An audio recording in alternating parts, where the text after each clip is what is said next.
वसुदेवसुतं देवं कंसचाणूरमर्दनं देवकी परमानन्दं कृष्णं वन्दे जगद्गुरुं श्रीकृष्णं वन्दे जगद्गुरुं श्रीकृष्णं वन्दे जगद्गुरुं।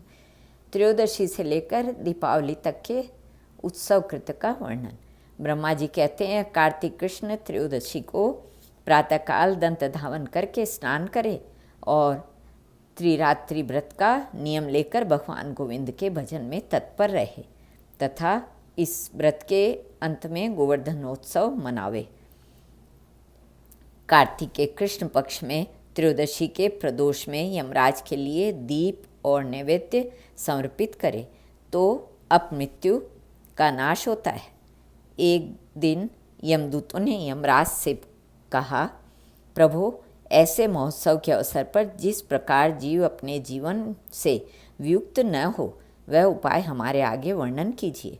यमराज ने कहा, कार्तिक कृष्णा त्रयोदशी को प्रतिवर्ष प्रदोष काल में जो अपने घर के दरवाजे पर निम्नांकित मंत्र से उत्तम दीप देता है वह अपमृत्यु को प्राप्त होने पर भी यहाँ ले आने योग्य नहीं है। वह मंत्र इस प्रकार है, त्रयोदशी को दीप दान करने से मृत्यु, पाश, दंड, काल और लक्ष्मी के साथ सूर्यनंदन यम प्रसन्न हों। इस मंत्र से जो अपने द्वार पर उत्सव में दीपदान करता है उसे अपमृत्यु का भय नहीं होता। दीपावली के पहले की चतुर्दशी को तेल मात्र में लक्ष्मी और जल मात्र में गंगा निवास करती है। जो उस दिन प्रातःकाल स्नान करता है वह यमलोक नहीं देखता। काले और चितकवरे रंग के दो श्वान जो मृत्यु के पुत्र यमराज के सेवक तथा परस्पर भाई हैं, चतुर्दशी को दीपदान करने से मुझ पर प्रसन्न हो। कार्तिक कृष्णा चतुर्दशी को यदि अमावस्या भी हो तो उसमें स्वाति नक्षत्र का योग हो, उसी दिन दीपावली होती है। उस दिन से आरंभ करके 3 दिनों तक दीपोत्सव करना चाहिए, क्योंकि एक समय राजा बलि ने भगवान से यह वर मांगा था कि मैंने पद्म से छद्म से वामन रूप धारण करने वाले आपको भूमि दान दी और आपने उसे 3 दिनों में 3 पगों द्वारा नाप लिया। अतः आज से लेकर 3 दिनों तक प्रतिवर्ष पृथ्वी पर मेरा राज्य रहे। उस समय जो मनुष्य पृथ्वी पर दीपदान करे उनके घर में आपकी पत्नी लक्ष्मी स्थिर भाव से निवास करे। दैत्यराज बलि को भगवान विष्णु ने चतुर्दशी से लेकर 3 दिनों तक का राज्य दिया है, इसलिए इन 3 दिनों में यहाँ सर्वथा महोत्सव करना चाहिए। चतुर्दशी की रात्रि में देवी महारात्रि का प्रादुर्भाव हुआ है, अतः शक्ति पूजा परायण पुरुषों को चतुर्दशी का उत्सव अवश्य करना चाहिए। भगवान सूर्य के तुला राशि में स्थित होने पर चतुर्दशी और अमावस्या की संध्या के समय मनुष्य हाथ में उल्का लेकर पितरों को मार्गदर्शन करावे। कार्तिक मास में चतुर्दशी आदि 3 तिथियां दीपदान आदि के कार्यों में ग्रहण करने योग्य हैं। यदि ये 3 तिथियां संगव काल से पहले ही समाप्त हो जाती हो तो दीपदान आदि के कार्यों में इन्हें पूर्व तिथि से युक्त ही ग्रहण करना चाहिए। तदंतर अमावस्या के प्रातःकाल स्नान करके भक्तिपूर्वक देवताओं और पितरों की पूजा और उन्हें प्रणाम करें।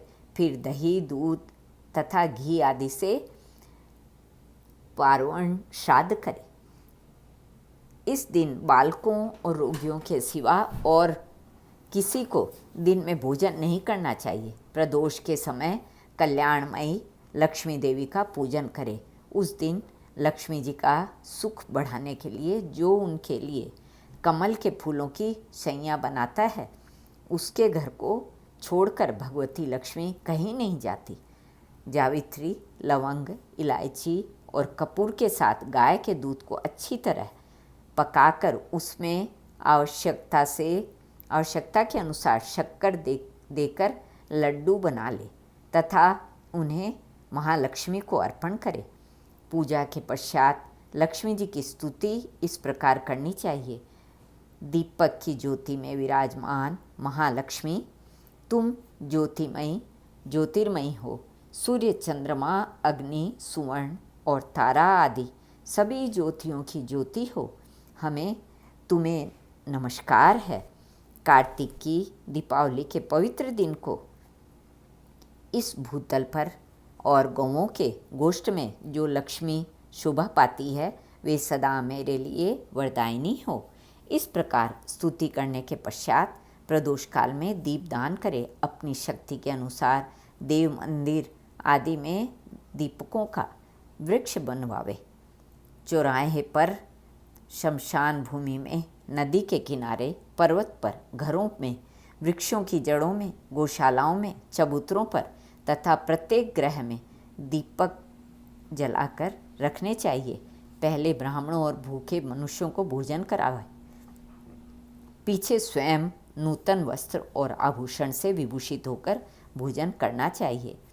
जीव हिंसा, मदिरापान, गमन, चोरी और विश्वासघात ये 5 नरक के द्वार कहे गए हैं। इनका सदैव त्याग करना चाहिए। तदनंतर आधी रात के समय नगर की शोभा देखने के लिए धीरे धीरे पैदल चले और उस समय का आनंदोत्सव देखकर अपने घर लौट आवे। श्री कृष्ण अर्पण।